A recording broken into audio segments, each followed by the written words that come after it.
তিস্তা পাড়ের সন্তান আমি। আমার জীবনের বেশিরভাগ সময় তিস্তা পাড়ে আমার শৈশব, কৈশোর, যৌবন এই বয়স কেটে গেছে। তিস্তার কান্না আমাকে যেমন সব সময় আবেগ আপ্লুত করে তুলত, সে কারণে আমি আন্দোলনে সম্পৃক্ত ছিলাম। আমার সঙ্গে আপনারা গণমাধ্যমে যারা কাজ করেছেন তারাও জড়িত ছিলেন।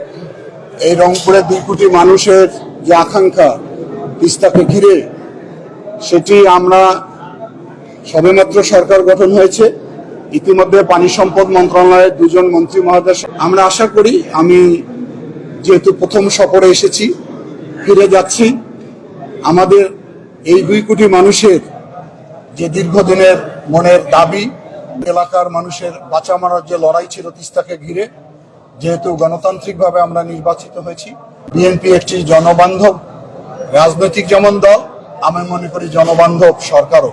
সুতরাং জনগণের এই দাবিকে অবশ্যই আমরা অগ্রাধিকার ভিত্তিতে যত অল্প সময়ের ভিতরে এটি বাস্তবায়ন করা যায়, সে পদক্ষেপগুলো সরকারের পক্ষ থেকে অবশ্যই গ্রহণ করা।